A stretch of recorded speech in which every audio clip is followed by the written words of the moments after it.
Good evening, everyone. Thank you for joining us for the Somers Town Board work session for Thursday, April 7th, 2022. I'd like to start with the Pledge of Allegiance.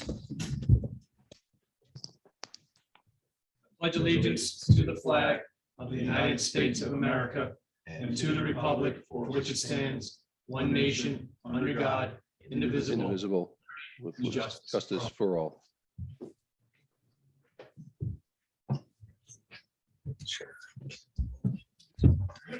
Okay. All right, let's first let's go to public hearing. I'd like to make a motion to open up public comment. Can I get a second? Second. All in favor? Aye. All right. Anybody here for public comment? Great. A lucky fan. The line starts right there. If you could just state your name for us. Can you hear me? An Can you hear me? Can address. you hear me? Can you hear me? Yeah. Okay, I got a mousy voice. I'm Joanne Jantos, 3 Summit Circle, Somers. Hey, Joanne. Hello. I was here about a month, 6 weeks ago, whenever, I actually don't remember the date, complaining at that point about the use of the community room at the Somers Library. So I'm back because there has been some development. The room is now available. So that's the good news. The bad news is there's a big but. And the but is that we did speak with Jennifer. We did talk with everyone to figure out how we could make this happen. I'm a member of a bunch of organizations and we do use the room. I'm also a member of a lot of us who feel that this community room is ours. We built this library. We worked hard to get it done. It was not an easy feat. And one of the perks was that we had this community room. It would be available to us. It would be available to the members, to the residents. It would be available to organizations. As you know, there's very little meeting room for any of our organizations in town. So this was a big perk to get this library built. It's referred to as the program room. And it seems to me that maybe the current librarian and the board seem to think it's theirs. It's not, it's still ours. So we do have some meetings that have been scheduled, but there are new rules. The rules now are that you can only use the room for 30 people, no more than 30. So specifically, we asked Jennifer, well, what if we're 31? What if we're 32? What if we're 33? Absolutely can't happen. There will be no exceptions because if they allow exceptions to one group, they'd have to allow exceptions to the other groups. What was the reason? I'm just curious. Was it Well, a we're co- getting to that. All right. Sorry. So when I heard this whole conversation, I'm the tax accountant here. Give me the facts, give me the laws, and I'll work from there. So it's like, I wonder what the occupancy is for that room. Is there an issue with that? I mean, we've heard all the excuses, the leak, the heat wasn't working, the HVAC wasn't working. Oh, we're still COVID. We've heard it all. So now it's like, what is the problem? Okay. So basic information can be found on the Somers Library site. The occupancy for that room is 70. So I'm here complaining, why is it that we're under these very rigid restrictions? Because there ought to be no exceptions, no more than 30 people. A little arbitrary, a little capricious, we are not happy. And I don't know where else to turn. We came to you before and you said we needed to speak with her. We needed to do this. We've done this. And now we're sitting in a situation where her response was, well, if you're 31, then what you need to do is, before you have a meeting, you need to send an invite to everyone you expect to come, all your members or whatever. And after you have 30 people who are responding, you need to now do a Zoom. Probably So back to the question that I started to ask was, so there's no rationale for the 30 that you were I have given? not been able to get a rationale, and that's why I'm here. I mean, did you ask at any point, did you ask just why 30? Because in the past, we've had more than 30, just out of curiosity. I Never had was that not opportunity. on that phone call. I was getting it after the facts. But the question was, what if we have 31? It was like, absolutely no exceptions. This is the ruling. This is what we've decided. Well, I think what we need to do then is, Find out why. yeah, we Yeah. need to find out why. Why, if it has 70. That's why I'm here. Well, and especially from the standpoint, I could understand if it was some sort of a COVID thing, but that would be on you guys with your group, if they're comfortable coming with whatever people, even with COVID. So I mean, that's, we have to find out. We don't know the answer to Okay, that. well, that's why I'm here, because I think, in fact, when we had this conversation with some of the people involved here, because we're all just pulling our hair out, we really are, and we look and we think, here's a new librarian who has no clue how we feel about this library. We feel very possessive. We worked very hard to get that damn library built. And it was hard because people did not want to spend the money. So this perk of having this community room was a big deal. It's still a big deal. We're still here and we still want to use it. So for her not to realize that, I mean, I just don't know. We just have to figure out the rationale. Exactly. So there you have it. And apparently, I mean, there's no information on it. I tried to actually check the minutes of their meetings to see if I could figure out what conversation ensued, but minutes come late. So the last minutes posted on the library site is for the meeting in January. So I don't have any answers. I don't have the kind of patience to talk to someone that I think is ridiculous and maybe a little capricious. I don't have the patience to sit there and talk. I'm in tax season. I'm too busy. But anyway, I'm just telling you that's a problem. Well, it'll be easy to check. Thank And, you. You know, I think, Be my guest, because Yeah. there's a couple of groups that I'm involved with. We've been meeting there once a month for the last, how many years is the library there? We've been there once a month. 40 years. Yeah. Yeah, because I know a lot of groups that are scheduled to be there, Exactly. and I've been there with many, and I don't expect that would change at all. Everyone understands that this town needs more meeting rooms. Right. The town board has spoken about that many times and try to find some creative solutions to that. And I'm sure that, speaking with the librarian, I know that she knows that. So it'll be interesting to find out why, because I don't think that is sort of an, I don't think she made it up. It would be interesting to know. the Well, it's reason. just totally arbitrary. And the fact that her we'll emphasis see. was the board has agreed, and we all agreed that 30 is the number. Well, all right, fine, but I town can't building, I would say by I just tomorrow we'll can't have an buy it. answer. Yeah, we'll look into it for you. thank you. Okay. I'm sorry, I'm going to leave you guys. I know you're going to miss me. Oh. Yeah. Can I go with you? Oh, are you leaving now? Thank you. Well, thank you. Mr. Supervisor? Yes. If somebody trying to join via Zoom, should I let them in, maybe public comment? Sure. Okay. Or just tell them on microphone. Yeah, we just had someone joining on Zoom. Is anybody here for public comment? Hi, this is actually Jennifer Daddio, the library director. Oh, hi, There we Jennifer. go. Perfect timing. Hi, how are you? I'm glad that I'm here. I would like to respond to, I didn't get her name, the woman who was just speaking. Right. Mm-hmm. Well, if you'd like to Yeah. respond, go right ahead. I would like to, thank you. I did speak with someone from the Women's Club a couple of weeks ago, and what I had explained was that, and I've said this all along since I've arrived over a year ago, that we were moving forward with baby steps. And initially, we weren't allowing more than groups of 10 or 12 people at a time to use any room in the library. And so the beginning of April, we decided to move that number to 30. And With the Jennifer, just idea- interrupt. That was because of COVID? Is that right? Yes, yes. Yeah. It's all of this is because of COVID. Right.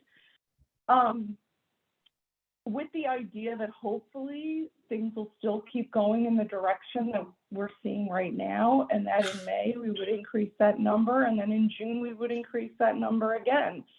We didn't want to take huge leaps and then to have to pull back. And when I did explain to the person from the Women's Club that I was speaking with that we would not allow more than 30 people at a time, she did ask, could there be 31 or 32? And I said, if I make an exception for you, we have to make an exception for everyone. And the person that I spoke with was actually quite happy with everything that I said to her. And I said, listen, I'm happy to deliver good news because we're in the business of saying yes. We're not in the business of saying no to people. And I hate saying no to people, but I'm trying to do my best because we still have pockets of the population that are unvaccinated. We have children that are unvaccinated that are in that building. You know, it's a very strange fine line we're all trying to walk. And I'm not trying to prevent any community member from using any part of the library. That would go against everything I stand for. But I also would like to address the comment about this is the community room. It's been my understanding, and I could possibly be completely wrong about this. It's been my understanding since I arrived that that is the library program room. And so what I have said to the staff is that library programs should take priority over any outside group using that meeting room. So I've asked when people book the room, if they want to book it long-term, that they not book it more than 3 months out. Because if at some point a librarian or a library staffer wants to have a program in that room, I want them to be able to have all options available to them. Now, if I'm mistaken, and that to the town is considered a community room and not a program room, then I would love some clarification on that, because then I would know what to tell the staff moving forward. Because in the library, we already have a tremendous amount of competition between the adult department, the children's department, and the young adult department, with the struggles of not having enough programming space. So this part about it being not part of the library and being a community room, as I said, is the first I'm hearing about this, and I would love to get some clarification around that. So Jennifer, so first off, you're saying that the limits are temporary, right? Absolutely. What are other libraries doing right now with They're regards all to space? Like, Yeah, they're all, I mean, our neighboring libraries are doing similar things. They're opening up slowly. I have colleagues in other libraries that are not doing any in-house programming. I have some that are, some are doing a little bit of in-house programming. Everybody's kind of all over the place where their comfort levels are. okay, well, okay. And then with regards to the program room, it just seems like you're introducing structure where there wasn't. And so that's what maybe we're responding to. Yeah, I mean, that's how I view it. But again, if I'm wrong about what the parameters are for use in the program room, I really do want to know, because I don't want to make a mistake with anybody moving forward. I don't think you're wrong. I mean, again, I think the library programs would take precedent. And I don't think she was necessarily complaining about that. She was complaining more about the number, because a lot of the community, when it's used as a quote community room unquote, usually they're after hours when the library is closed, and different organizations use it. I agree that right of first refusal comes to a library program versus an outside program. And again, if the numbers increase, we probably won't be here having this conversation, because my guess is that they have more than 30 members in their group and more than 30 people show up. So once we get to a number that's above the number they have in their group, the complaints will disappear. But no, unless somebody disagrees, I mean, the library programs should come first. Yeah, otherwise, I mean, the scheduling of it goes through the library. So Right. if it weren't under the purview of the library, someone else would be scheduling it. So it is, but it serves a dual function. It is library programs, and it's available to community groups, particularly after library hours at night, for meetings that this town needs. But it would be similar to the schools have gyms, and the gyms are used for school programs first. And when they're not, they are available for recreation programs, et cetera. So they serve a dual purpose. That's true in any town. And the program room is sort of a community room, but it still serves a dual purpose. But yeah, I think that we all are in agreement that programs will come first. Yeah. Okay, thank you. And I am sorry to hear that somebody's unhappy. I mean, I understand the frustration. And we are doing our best to try to get there. We're just trying to do it in the best way we know how. So But I'm happy your opinion, you think that, come May 1st, the number might increase, and then June 1st, it might increase a little bit more? Yeah, that's right. the plan. Yeah. Yeah. Well, great. Thank you Okay. for calling. Thanks, Jennifer. Hope Thanks for you're doing calling. well. Yeah, thanks for calling in. Yeah, and I'm going to be available to speak if, when we get to things regarding the library in a few minutes. So I don't know if you want me to hold on, or if you want me to just call back, or. You could stay on. You can stay on. That'd probably be easier. Okay. Thank you. Thanks for letting me speak. Thank you. Is anybody else here for public comment? Anybody else on the line? No. So I'd like to make a motion to close public comment then. Second. Second. All in favor? Hi. Aye. Great. So let's talk a little bit about, so we talked a little bit about COVID just a few minutes ago. And so let me give you an update on that. There are a total of 89 cases here in Somers, and there are 10 new cases. All of Westchester has 2,873 cases in Westchester County. I'd like to bring up Dave Smith, our planning consultant, to talk a little bit here about MS4 presentation. So Dave, you want to come on up?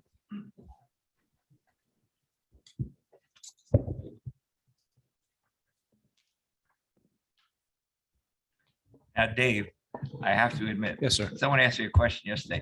So MS4 stands for what? I went municipal something, septic something. Go to the second slide, please. Stormwater, maybe? Municipal separate Storm- storm separate sewer. stormwater system, right? I had the same question you Yeah. did. I was approached by Steve Warfel maybe 5 or 6 weeks ago, and he goes, Dave, do you know anything about MS4? And I said, "Well, a little bit. I kind of remember what the acronyms are." And he goes, "Well, Tag, you're it. You're in charge of Thank you so preparing." much. Yeah, thank you. You're in charge of preparing the town's MS4 report. So Which is required by law. it is required by law, yes. And that's part of the reason that we're going through the presentation tonight. There is a report, a draft of which has been prepared. I believe it's available online and ultimately will be submitted to New York State. And the PowerPoint will be online as well, correct, Rob? Yeah. Yes, Yeah, yes. online. And the PowerPoint will be included with the report to New York State DEC as part of the kind of the public outreach component of the report. But I wanted to start off, first of all, by recognizing several people within the town who helped me prepare. This is the first time that I prepared an MS4 report. That's one of the pleasures of being in the planning business, is that you at some point you're approached to try new things, prepare new things on behalf of your clients. So with that, I'd just like to recognize quickly Steve Warfel, Wendy Getting, Marion Ajar, Catherine DeSisto, Nick DeVito from the Highway, Tammy Saba, and Adam Smith. And if I've forgotten anybody, I apologize, but all those people help contribute updates to and information for this report. And I could not have prepared it without their help and their assistance. So with that, I will quickly go through a summary of the report. As noted, the MS4 stands for Municipal Separate Storm Sewer System. And if you look outside the window and with the tonight's weather conditions, I think we can all understand why this is an important component. And we'll get to some of the slides as to why water is such an important component to the town of Somers. But the permit is required under the Clean Water Act. It's issued by New York State DEC, Department of Environmental Conservation. And it's intended to reduce the amount of pollutants carried by stormwater, because as you know, stormwater hits the ground, and then if it hits impervious like pavement, it may carry some of the residue that's on the pavement off into the catchment system. And so part of the goal here is to improve water quality and the recreational use of your waterways. So we go to the next, this slide right here, which briefly describes Somers hydrology. The town has 4 watershed basins within New York City watershed, the Amawalk, the New Croton, Croton Falls, and Muscoot. You have 12 different sub-watersheds, approximately 66 stream miles, and then 3 planned lake communities. So the next slide just shows the town of Somers and its relationship to the east of Hudson watershed boundary. And again, all of these communities and all of New York State communities need to provide an MS4 report. But again, this points out that Somers is within a very critical piece of the water distribution system for the lower Hudson Valley and the metropolitan area. And then I just included a couple of slides. We'll go quickly through these. Thank you. This is the Amawalk Reservoir. The next slide is the Muscoot. And then the next slide is the 3 lake communities that were referenced earlier. So again, I think it's from a planning standpoint, it's important to understand the importance of clean water and how the community is attempting to address these issues as they move forward.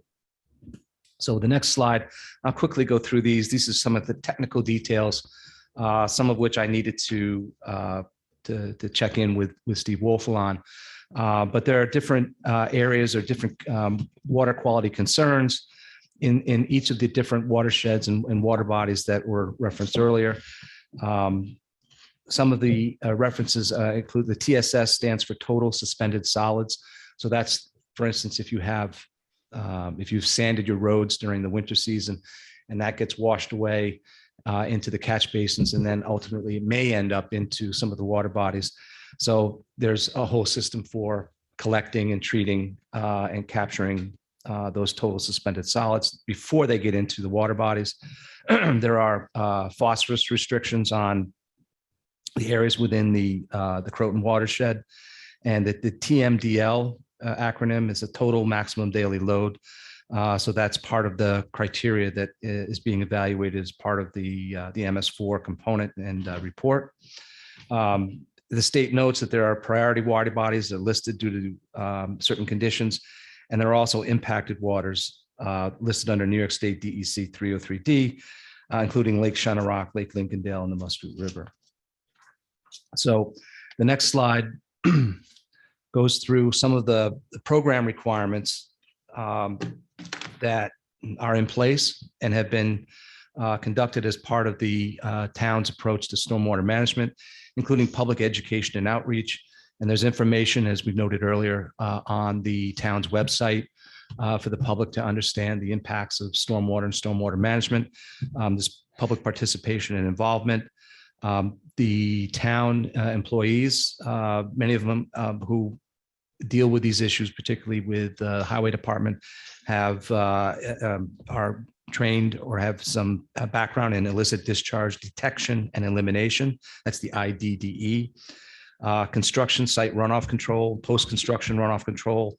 Those are things that Steve Wolf from the engineering department coordinates. And then there's also pollution prevention and good housekeeping, which are part of the public outreach component on the town's website.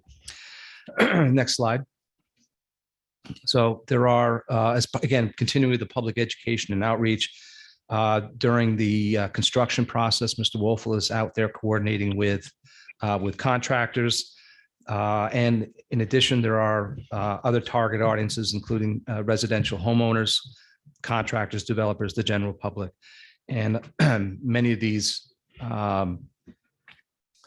audiences include reactions or coordination when there's a planning board meeting, specifically because that's when a lot of these topics come up as part of the site plan review process. Next slide.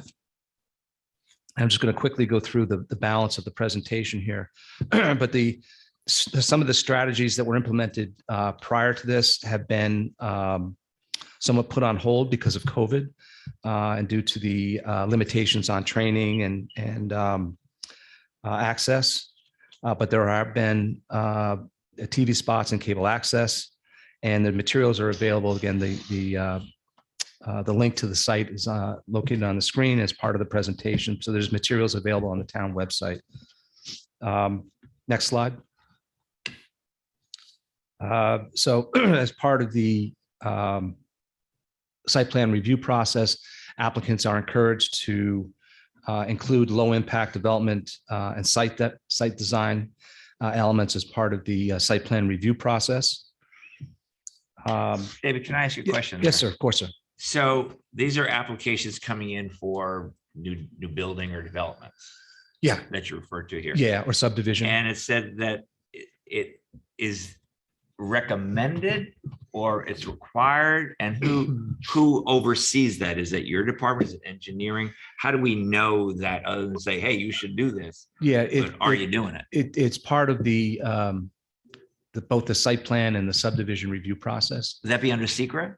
That secret is part of that. But when you go into the code, there are specific references to stormwater management and the use of best management practices. So for instance, when Woodard and Curran, who does the site plan reviews, when they're reviewing an application, they get into specific detail about the design of the stormwater management system, implementing certain things like bioswales, which is a more a more natural creation of a stormwater management system rather than simply just a catch basin. So since these are generally known and they come out of the state recommendations, I would guess, is that ever a problem, or is it just like that's an automatic thing? Just out of curiosity. No, it's kind of like an automatic. The applicants understand that they need to respond to these types of issues. And Wood and Kern is very thorough in their reviews, and they make sure that applicants understand that this is an important issue and they need to incorporate these types of techniques as part of the ongoing site plan review process.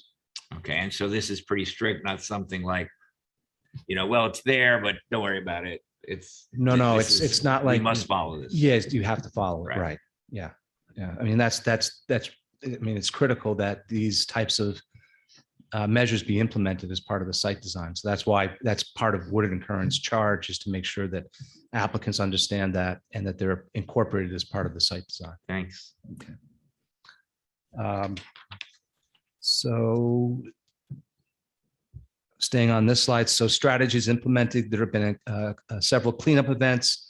There were 5 to 10-day totals, and I've got one of the slides that provides a summary on that. There's a community hotline that's available, community meetings, and tonight's constitutes one of the community meetings to let the public know. There are public hearings, again, when there are site plan public hearings.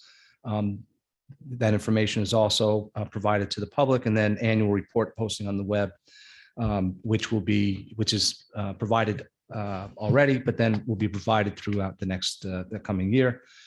And then the next slide just is an example of some of the outreach efforts that the town of Somers has done in the past by, as an example, a litter cleanup weekend. And if we go to the next slide, just evaluating and measuring progress, activities like that, with the 10 litter cleanup days, there were 55 bags of garbage collected during the cleanup events sponsored throughout town. And then also as part of that, there's education of contractors. And this is particularly with Steve Woelfel's coordination with the ongoing efforts on construction sites. And then the next slide is kind of, again, strategies implemented. There are almost approximately 564 outfalls, which have been mapped. Of those, 256 were dry weather screened. So in other words, not during inclement weather, but when it's good weather, they went out and they evaluated some of these outfalls. And if there was a water condition there where there shouldn't have been, that raises a flag that maybe there's somebody who's discharging into an outfall that shouldn't be. So that's a constant process that the town does. And based on my conversation with Mr. Woelfel, there were no illicit discharges found within the past year. The next slide, again, stormwater watershed mapping has been completed. Information is available via GIS. Significant number of the staff in relevant positions have received the illicit discharge detection and elimination training. In addition, the town has developed and adopted a septic system notification and maintenance and repair law. This is Chapter 117 in the town code. So again, that's helping to strengthen the process and help protect the environment. Can I ask you another question? Of course. 50% of staff, is that something we're trying to get to 100%, or the people who need to know are knowing? I think that's the people who need to know. No, I don't know if there's a metric where you need to have more than that. Yeah, but I can certainly find out from. I mean, if we need to train more, obviously we train more. Yeah, and I think part of the issue too is that with COVID, some of the training opportunities have been limited. And now that those restrictions are starting to lift, that the town could then begin to upgrade the number of employees or train specifically. So David, these are continuing strategies. I mean, some of this has been in our business practice as a town, correct? Not necessarily this year. Correct. Oh yeah, absolutely. Yes. Yep. And lastly, just as a metric, the number of septic systems cleaned and inspected for the 2021 calendar year was approximately 1,166. And again, we don't have an exact number. We've reached out to Westchester County, who keeps those records, but that's the best estimate that we have at this point. And is there a specific report, I guess you're touching this, a specific reporting requirement that you submit, you know, numbers around these activities to some regulatory body? Yes, those numbers get reflected in the MS4 annual report, Okay, the draft of which has been prepared and circulated. So that all those numbers and the information that we're presenting tonight is reflected in the MS4 report. so does the MS4 give us the sort of the phosphorus targets that we have? Do they come from? I don't know the exact answer to that. I'm Okay. assuming that, like, for instance, the phosphorus targets are in some way already categorized. I mean, it's east of Hudson, I think, as well. Right. Okay, Okay. got it. So just wrapping up quickly, if we go to construction, post-construction control. So part of strategies, there's a process where applicants who come in for a subdivision or a site plan need to prepare a stormwater pollution prevention plan. This is part of the planning board review process. And over the past calendar year, there were 11 of these, what they call a SWIP, stormwater pollution prevention plan, that were reviewed.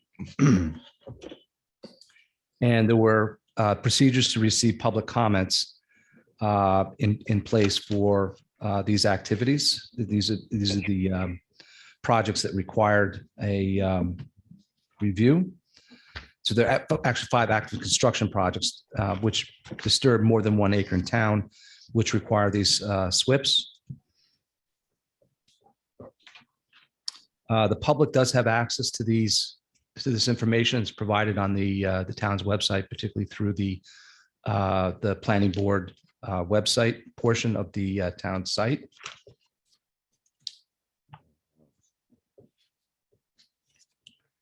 Stormwater management control also includes, as I think I mentioned, best management practices to continue to be a focus regarding project approval.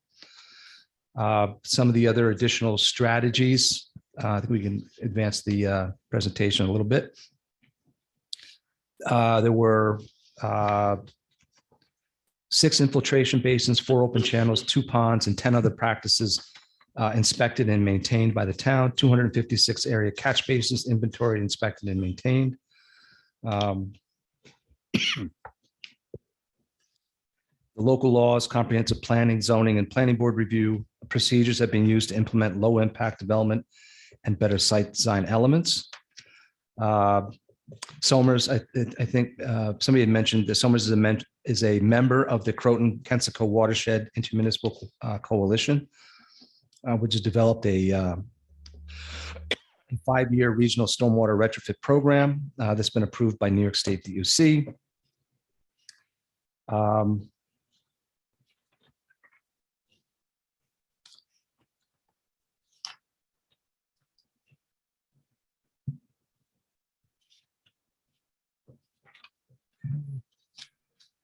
So, and lastly, just to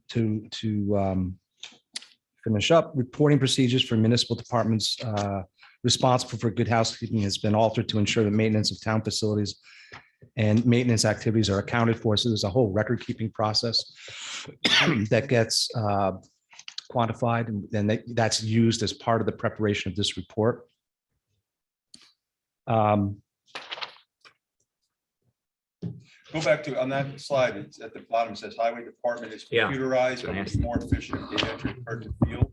So is that sort of a recommendation that we get some sort of technology that they can do that? Yes, that was, But yes. don't they have that? Wasn't that in this year's budget where they Probably wouldn't know that. No, I mean, I don't think you. okay. Yeah. I mean, I think they have it because they all go out with the iPad, so they have to go back to the Well, the iPad they use that they they've located all of like the infrastructure in town. I'm not sure if they've moved it to this yet. Because they can, do that to be more efficient Yeah, in Yeah, a with power route- outage, or they need to Right. move stuff so they don't have to go back to catch the. basins are all there, and Right. so So- Nick can create work orders based off of that. But Yeah. again, Well, So, I don't know if you guys. that would be something though to follow up, because I think the technology is there, and it's one of the Yes. things that Nick asked for appropriately, the town has supported and funded. So it would seem to me like they would be able to do this. okay, and but was that something that's in this year's budget? Yes. Okay, so it would be reflected in next year's report that they would actually have the technology. Okay, technology. We may just want to make a note of that for next Right. year. Yeah, Make sure we're so doing it. to be, Then we could check with Nick. We'll check. I'll check. Yeah. I'll check on that. okay. And then just, it follows up and finalizes the strategies implemented under education programs, deliverables to the county, conveyance systems have been mapped, programs to track on-site wastewater treatment system been inspected and maintained. There's post-construction programming in place. This is for construction activities. And along with some retrofitting programs administered by the East of Hudson. So that concludes my presentation of MS4. I appreciate your patience and just going through this. Nice job for your first one. First time. It's Nice not so job. Look bad, forward to right? next year even more. Yeah, I'll be a seasoned professional by next year. Yeah. I have one follow-up question I Sure. want to ask. So you mentioned before it's raining tonight, cats and Yeah. dogs, and obviously it comes on the roads, washes off, and with oil and other things washes into the stormwater, and that's why it's important to protect before it gets in reservoirs that people drink from. So in the planning, and we have said that there's a change in zoning because as some people have a house, let's say they have pervious pavement on their driveway, Right. that means less runoff, and that affected zoning. So my question is this something in the world of planners, in order to protect the stormwater runoff into reservoirs, that it's best practice wherever possible to put in pervious pavement, as we have out here in the townhouse or at Reese Park, so that the water goes through and doesn't run off? That's one of the best management practices. Yes, is the pervious pavement.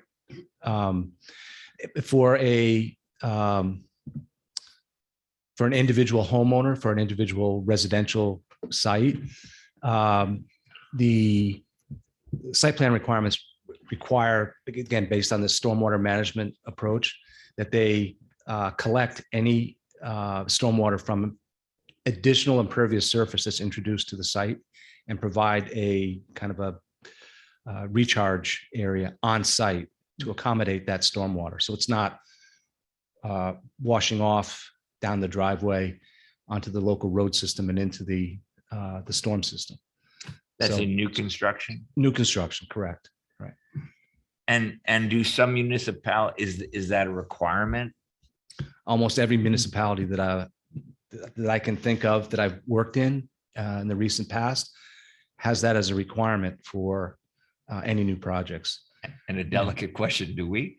Yes, yeah, Oh, okay. yeah, no, that's All right. that's one of that's part of the kind of what Woodard and Curran is doing when they evaluate Okay. a site plan, is saying, all right, well, now you're interested, and it could be something as simple as the golf course up at in Lincolndale. I forget the name. At Lincoln Hall. Lincoln Hall. Yeah, Lincoln Hall. I'm sorry. Oh, Yeah, Engel.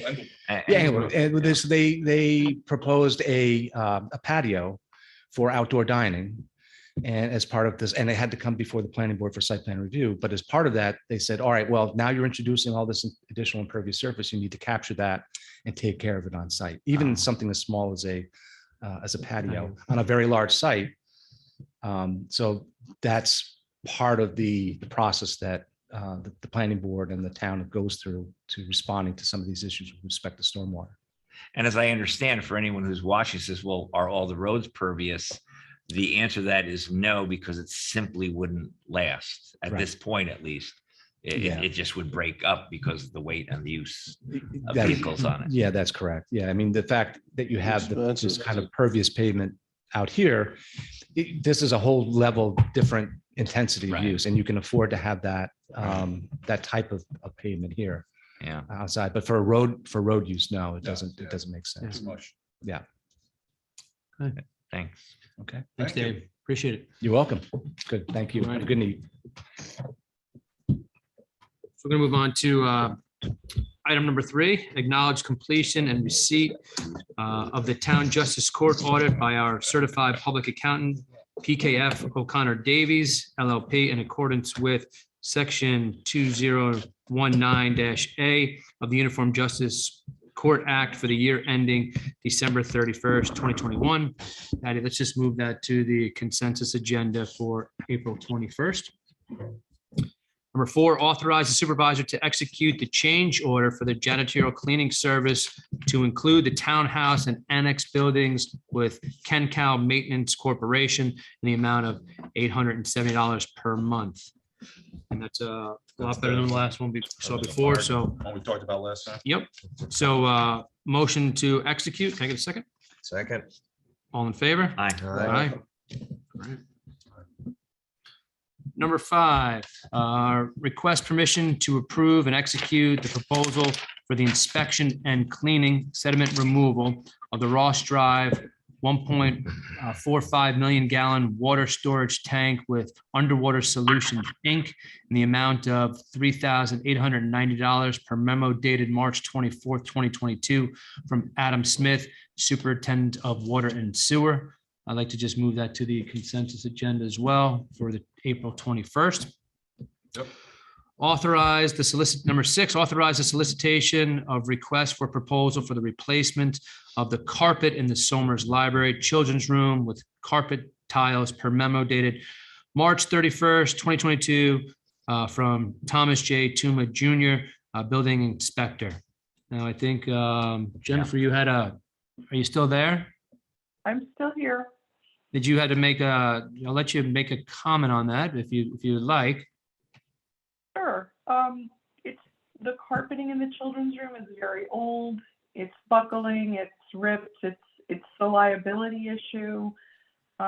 It's needed to be replaced for quite some time now.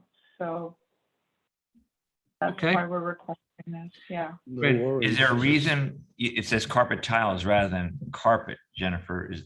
Is that something specific to children's reading rooms? No, I think it's just kind of the wave of the future now. You know, carpet tiles are much easier to replace than an entire length of carpeting. It spills his juice, you just have to replace one tile Tile. versus. All right. Correct. So So, it's cost effective. Based on that, I'd like to make a motion to solicit the request for a proposal. Second. All in favor? Aye. Aye. Jeez. Authorize the solicitation for request for proposal for the E-rate application being submitted to update some of the wiring in the Somers Library Building per memo dated March 31st, 2022 from Thomas J. Tuma Jr., Building Inspector. I'd like to make a motion to solicit the request for proposal. Second. Second. All in favor?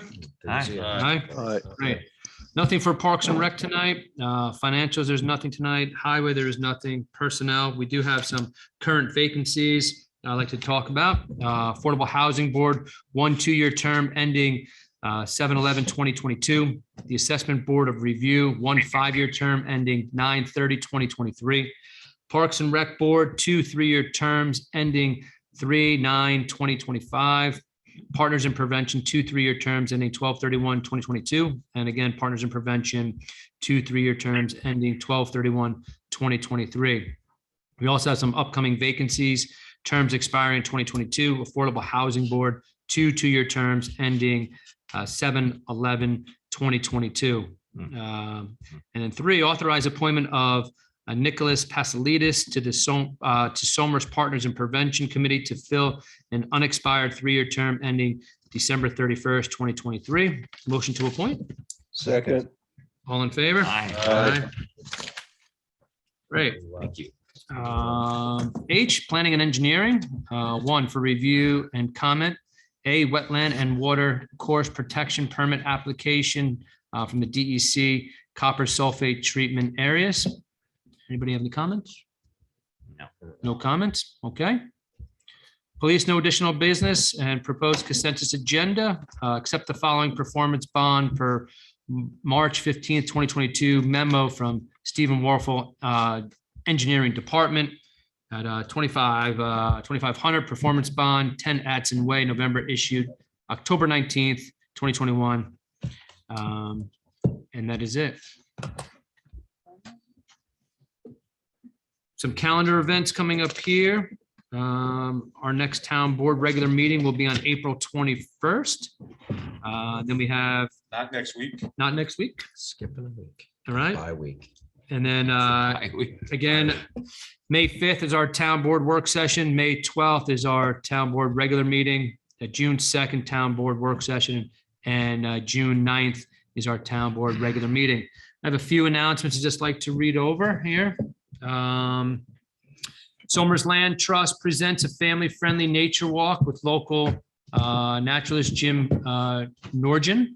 And that will be Saturday, April 9th, 2022 at 2:30, Yellowtail at Angle 5 Preserve, Route 139. Enter the preserve at Route 139 and follow the road to the upper parking lot. Okay. Friends of Lassen Park and Auditorium presents the 100-acre wood exhibit, Forest and Friends, open Saturday, April 9th, 2022 at Laston Park. And then Laston Park Spring Walking Tour. We have that on Sunday, April 10th, 2022, and that's from 11 a.m. to 12 p.m. Westchester County Mobile Shredder is coming to Somers. That is Tuesday, April 19th. And that is from 10 a.m. to 1 p.m. at Reese Park. And hold the date. Make Somers Beautiful Litter Cleanup Weekend. That's Saturday, April 23rd and Sunday, April 24th. Supplies will be provided at the town hall, the Elephant Hotel. Anybody else? Yeah, 2 things. Yeah. One is we have the Easter egg hunt this weekend. I believe it's 9 o'clock. I'll check on our website. Yeah, I think it's 9 o'clock. all of these things are on our website as well. All these announcements, so you can see that. And I think the Somers Primrose PTA is having a scavenger hunt for next week or so for the break. So check the Somers PTA, Primrose PTA website for that, for more details. Yep, and it's 9 a.m. rain or shine. I've actually Given the forgotten local to- weather, That's happening. recent weather, That's actually rain. forgotten to put there. probably be nice. Got my second thing. Patty, anything from you? I have No? Anybody else? Just a very happy Easter, happy Passover to all of Somers. Yep. You know, I did want to mention one thing. It's in the paper today about, it's not a happy thing. The United Nations 5 years ago was empowered a part of the United Nations to give a climate report on the earth. They just came out with the last of their reports. It's in the paper today. I was just reading it this morning, which is dire. It's more dire than it had been, which had been dire. Now it's more dire. And that, you know, for 20 years, you hear about tipping point, and they go, well, now we're tipping. And I would just say to people, you know, read it.